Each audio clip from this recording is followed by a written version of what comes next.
Hello students. अब हम आरव भाग एक का जो पद्य खंड है यानी जो पहली कविता है उसका दूसरा पद आरंभ कर रहे हैं। सबसे पहले तो उसकी व्याख्या करते हैं। संतो देखत जग बुराना।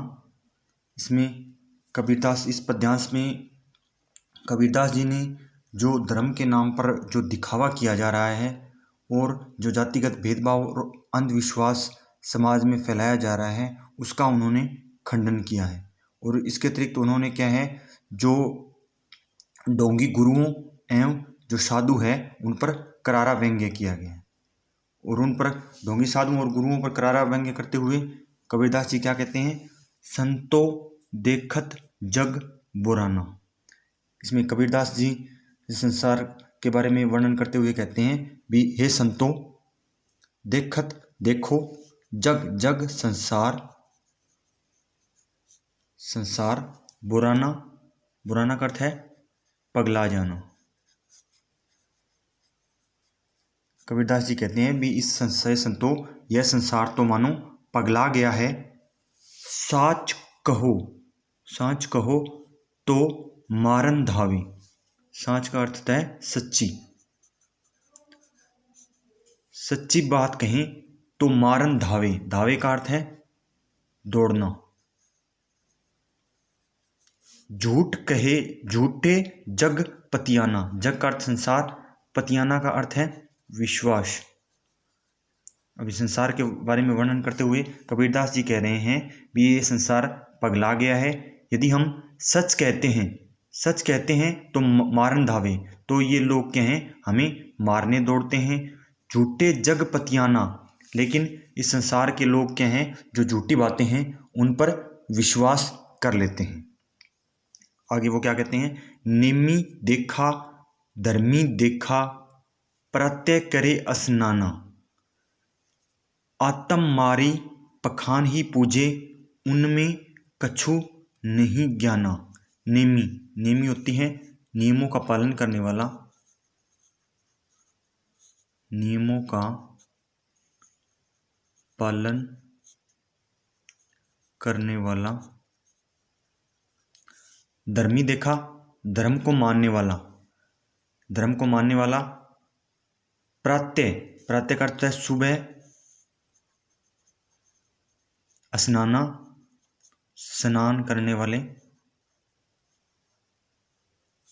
यहाँ कबीरदास जी कहते हैं भी मैंने क्या है भाई इस संसार में नियमों और धर्म का पालन करने वाले बहुत से लोग देखे हैं, और वे लोग क्या हैं, प्रत्यय करे स्नाना। और ऐसे लोग भी देखे हैं जो क्या है, प्रत्यय उठकर स्नान करते हैं। आगे वो कहते हैं आत्म मारी पखान ही पूजे। आत्म यानी समय की आत्मा में जो विद्यमान, या आत्मा मारी यानी समय की आत्मा को मारकर, यानी समय की जो आत्मा में विद्यमान ईश्वर है उस ईश्वर को मारकर आत्म मारी पखान ही पूजे। पखान ही का अर्थ है पत्थर।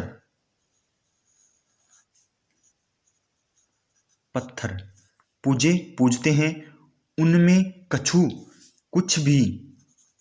का अर्थ है कुछ भी नहीं ज्ञान है। तो ऐसे लोग क्या हैं भी, मैं कबीरदास जी यहाँ कहते हैं कि मैंने ऐसे लोग देखे हैं जो स्वयं की आत्मा में विद्यमान ईश्वर को मार कर क्या हैं, पत्थर पूजते हैं और उनमें कछु नहीं ज्ञाना। और उनमें क्या है भी किसी प्रकार का ज्ञान नहीं है। यानी जो लोग पत्थर पूजते हैं उन पत्थरों में क्या है भी किसी प्रकार का ज्ञान नहीं है, यानी ज्ञान का उनमें अभाव है। आगे वो कहते हैं बहुतक देखा पीर ओलिया पढ़े किताब कुराना के मुरीद तदबीर बतावे उनमें उहे जो ज्ञाना। बहुतक का अर्थ है बहुत सारे, देखा देखे, पीर ओलिया होते हैं यानी जो धर्म गुरु हैं, धर्मों का मानने वाले, या जो पीर फकीर हैं उनके बारे में। जो पीर ओलिया यानी धर्म गुरु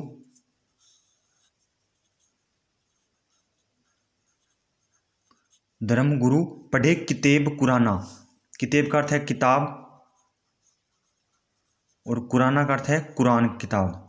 यानी जो धार्मिक ग्रंथ है इस्लाम का, तो यहाँ कबीरदास जी कहते हैं भी मैंने ऐसे बहुतक देखे, ऐसे बहुत से जो गुरु हैं वो देखे हैं जो क्या है सिर्फ धार्मिक ग्रंथ पढ़े किताब, जो क्या है जो धार्मिक ग्रंथ हैं यानी जो कुरान किताब हैं उसको पढ़ कर क्या है भी स्वयं को गुरु मान लेते हैं के मुरीद, और फिर वो मुरीद का अर्थ है शिष्य,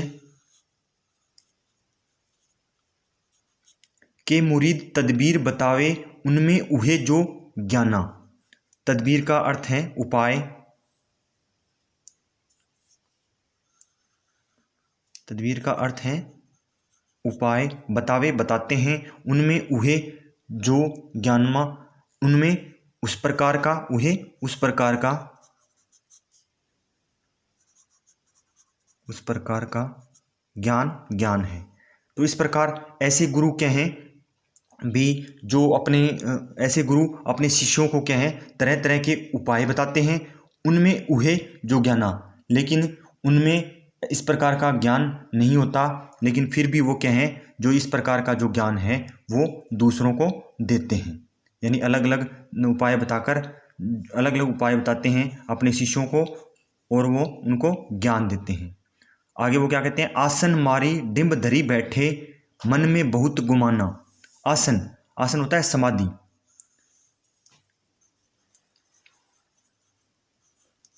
मारी डिंब धरी बैठे, डिंब धरी यानी क्या है, डिंब धरी का अर्थ है अहंकार से भरकर, अहंकार से भरकर,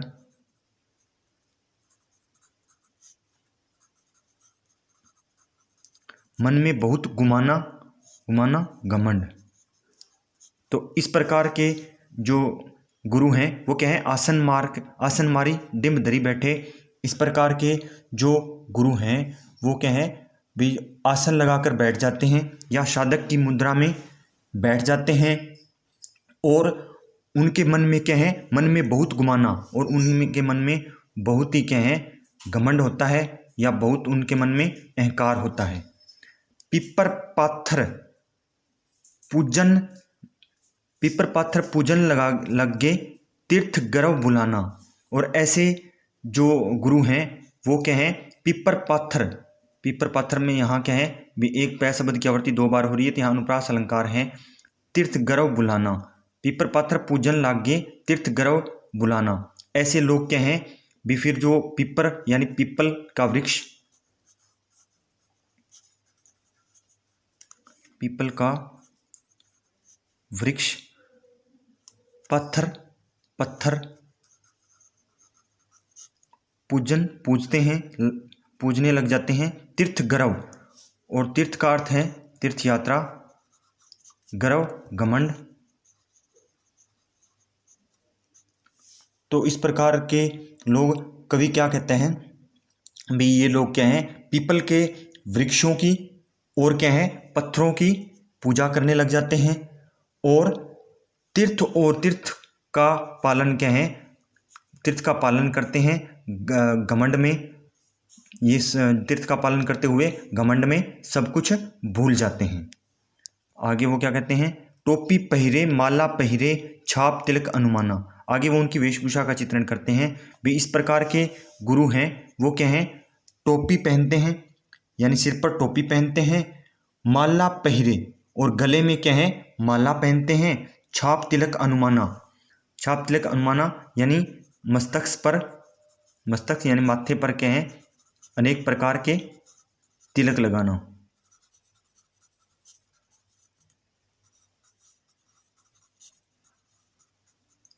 तो इस प्रकार वो क्या है वे अपने सिर पर टोपी पहनते हैं और गले में माला पहनते हैं, और क्या है भी अपने मस्तक पर अनेक प्रकार के जो तिलक हैं वो लगाते हैं। आगे कबीरदास जी कहते हैं साखी शब्दी गावत भूले आत्म खबरी न जाना। तो इस प्रकार वो क्या है भी जो अपने शिष्य हैं उनको वो क्या है धर्म के नाम पर या साखी शब्दी गाते हुए वे लोगों को साखी शब्दी गाते हुए सब कुछ भूल जाते हैं। साखी होता है जो उन्होंने क्या है साक्षात देखा हो। शब्दी यानी जो गुरु से ली हुई दक्षिणा जो प्राप्त होती है उसको शब्दी बोलते हैं। तो इस प्रकार वे साखियों और शब्दों को गाते हुए सब कुछ भूल जाते हैं। आत्म खबरी न जाना, तो ऐसे लोग क्या हैं भी उन्हें समय के अंदर जो विद्यमान परमात्मा है उसका ज्ञान भी उन्हें नहीं होता। आगे वो कहते हैं, आगे वो जो दोनों धर्मों में, हिंदू और मुसलमान धर्मों में जो आडंबर व्याप्त हैं उनके बारे में चित्रण करते हैं। हिंदू कहे मोहि राम प्यारा, हिंदू कहते हैं भी मुझे मेरा राम प्यारा है। तुर्क कहे रहीमाना, और जो तुर्क यानी जो मुसलमान हैं वो कहते हैं, तुर्क मुसलमान शब्द के लिए प्रयोग किया गया है। और हिंदू कहे मोहि मेरा,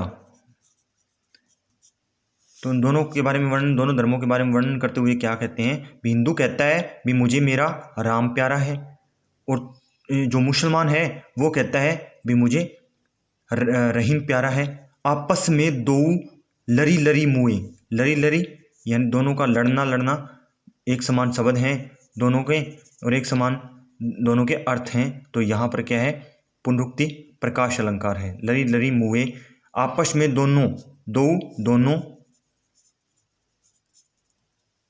लड़ते झगड़ते हैं। मुए मरम न काहू जाना, मरम का अर्थ है भेद।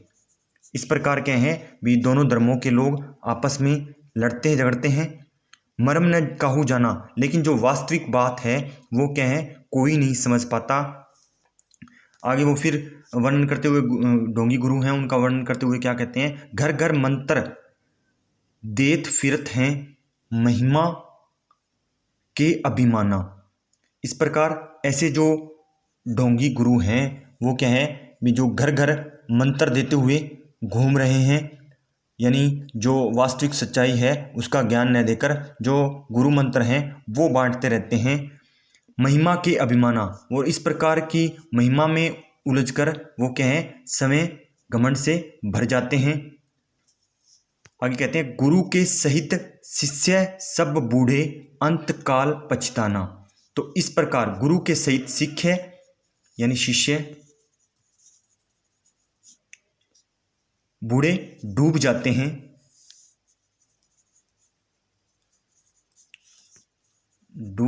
हैं, अंतकाल अंत में।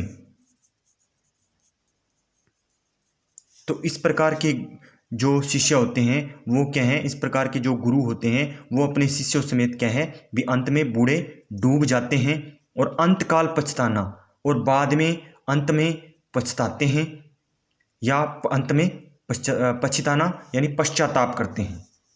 आगे कबीरदास जी कहते हैं कहे कबीर सुनो हो संतो ई सब भरम बुलाना।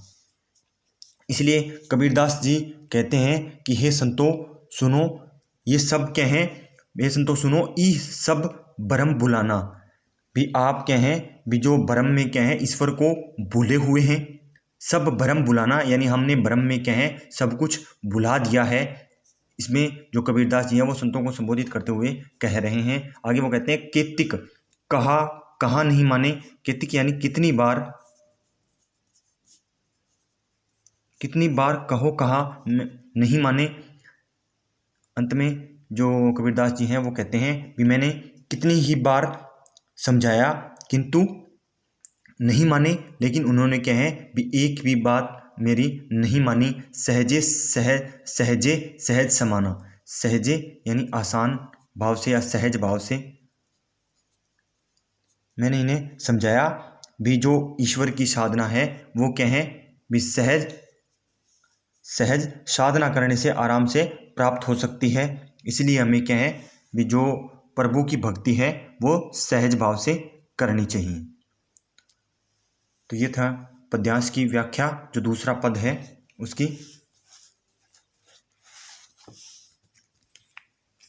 अब है इस पद्यांश पर आधारित प्रश्न है।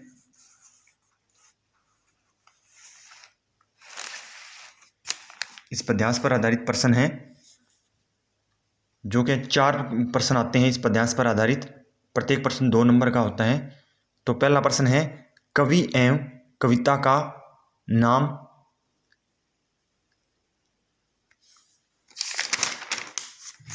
पहला प्रश्न है कवि एवं कविता का नाम लिखिए। तो कवि एवं कविता का नाम। दूसरा, कबीर ने जग को पागल क्यों कहा है।